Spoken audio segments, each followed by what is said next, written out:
सूरत निसा आयत नंबर 49। अलम तरा इलल्लज़ीना युज़क्कूना अनफुसहुम बलिल्लाहु युज़क्की मन यशाउ वला युज़लमूना फतीला। क्या आपने उन लोगों की हालत पर भी गौर किया जो अपनी पाकीज़गी नफ्स की शेखी बिगाड़ते हैं, जबकि पाक तो अल्लाह ही करता है जिसे चाहता है और इन पर जरा भर भी जुल्म ना किया जाएगा। सस्ती निजात के अकीदे।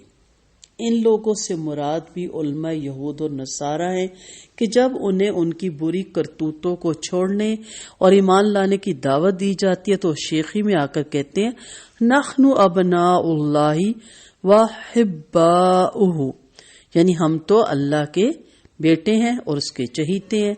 नीस चूंकि पैगंबरों की औलाद हैं लिहाजा पाकीज़ी नफूस के मालिक हैं, पाकीज़ा नफूस के मालिक हैं। और नसारा ने कुफाराए मसीह का अकीदा घड़ लिया था जिसकी रूह से सब ईसाइयों के गुनाह तो सैयदना ईसा अलैहिस्सलाम अपनी गर्दन पर उठाए और सूली चढ़ गए और इस तरह इनकी सब उम्मत पाक होगी और जन्नत की मुस्तहिक ठहरी। अल्लाह ताला ने फरमाया कि अपने मुंह मियाँ मिट्ठू बनने से कुछ नहीं बनता, पाकीज़ा तो सिर्फ वो है जो अपने आप को गुनाहों से पाक रखे और अल्लाह इसे पाकीज़ा करार दे। यहूदा नसारा की तरह मुसलमानों में भी ये अकीदा किसी न किसी शक्ल में पाया जाता है। कुछ लोग अपने आप को सैयद और आले रसूल कहते हैं और कहते हैं हमारी पुश्त ही पाक है, यानी हम पुश्त दर पुश्त पाक लोग हैं। यही अकीदा यहूद का था कि हम अंबिया की औलाद हैं। फिर कुछ लोगों ने इस दुनिया में बहश्ती दरवाजे भी बना रखे हैं कि जो शख्स उर्स के दिन इस दरवाजे के नीचे से गुजर जाएगा वो मरने के बाद सीधा जन्नत में चला जाएगा। तो ये हैं सस्ती निजात के अकीदे। आप सोचे ऐसे कैसे हो सकता है कि सैयद के घर जो पैदा हुआ वो जो है वो बेगुनाह है, नफूस उसके पाक हैं, वो पाकीज़ा है, और जो दूसरी कास्ट में पैदा हुआ फिर ये नाउज़ बिल्ला, ये तो अल्लाह ताला ने जुल्म किया ना। एक को सैयद के घर पैदा करके पाकीज़ा कर दिया और दूसरे को किसी आम कास्ट के अंदर पैदा करके उसको गुनाहगार बना दिया। क्या मेरा रब ऐसा है? मेरा रब तो किसी पे भी जुल्म नहीं करता। तो इसलिए यहाँ कहा गया है कि लम तरा इलल्लज़ीना युज़क्कूना अनफुसहुम बलिल्लाहु युज़क्की मन यशाउ वला युज़लमूना फतीला। फतीला इस पतले धागे को कहते हैं जो खजूर की गुठली के किनारे कटाव में नजर आता है। ये मुहावरा है कि जिसके मायने ये है कि इन पे जर्रा बराबर भी जुल्म नहीं होगा। जैसे यहूद अपने आप को पाकबाज और मुकद्दस कहते हैं, ये भी कहते हैं कि जन्नत में हम ही जाएंगे। लन यदखुलुल जन्नता इल्ला मन काना हुदन और नसारा, जन्नत में हरगिज दाखिल नहीं होंगे मगर जो यहूदी होंगे। नसारा ने कहा जो नसारी होंगे।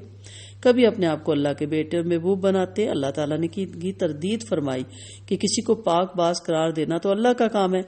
अब हजरत बिलाल रजी अल्लाह अन्हो सैयद के घर पैदा नहीं हुए, कुरैशियों के घर पैदा नहीं हुए, लेकिन आज उनका मकाम और नाम कहाँ है? क्या कह सकते हैं कि हजरत बिलाल रजी अल्लाह अन्हो से नाउज़ बिल्ला हम ज्यादा अच्छे हैं? नहीं, हम जानते हैं कि हम उनके पैरों की खाक के बराबर भी नहीं।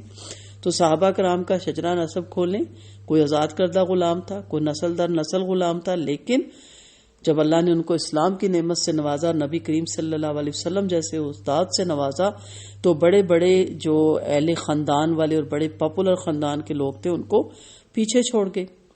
तो अपनी तारीफ आप करना इंसान के लिए नुकसानदेह है। चुनाचे अल्लाह ताला ने फरमाया वला तुज़क्कू अनफुसकुम हुवा आलमु बिमन इत्तका। एक दूसरे के सामने शेखिया बिगाड़ने से क्या हम हो जाएंगे? नहीं, अल्लाह खूब जानता है। अपने आप को पाक मत करार दो, वो ज्यादा जानता है कौन मुत्तकी है। आप सब सल्लम ने एक दूसरे की तारीफ से भी खुसूसन जब कुछ सामने हो या मुबालगे के साथ हो मना फरमाया। मकदार बिन असवद रजी अल्लाह अन्हु कहते हैं कि आप सल्लल्लाहु अलैहि वसल्लम ने हमें हुक्म दिया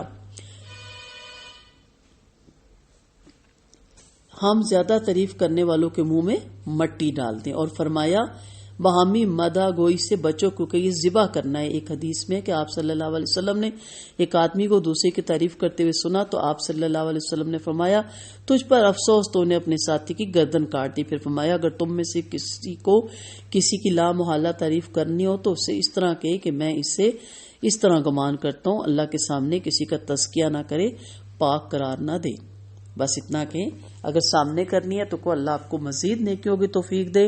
میں دیکھتا ہوں کہ اللہ نے آپ کو اپنے نیکی کے کاموں کے لیے چنا ہوا ہے اور اللہ تعالیٰ یہ نیکیاں قبول بھی کرے. اور اگر پیچھے کرنی ہے تو کو میں تو ہمیشہ اس کو بھلے کام کرتے دیکھتا ہوں. اللہ کرے اللہ کی نظروں میں بھی اس کے کام شرف قبولیت پائے. ایسے الفاظ جو اس کو اوور نہ کرے، اس کو خوش فہمی میں نہ مبتلا کرے. ہاں اس کو مزید موٹیویشن ملے کہ وہ مزید اچھے کام کرے. باقی یہ کہنا کہ تم تو کنفرم جنتی ہو، یہ اسلام میں نہیں ہے.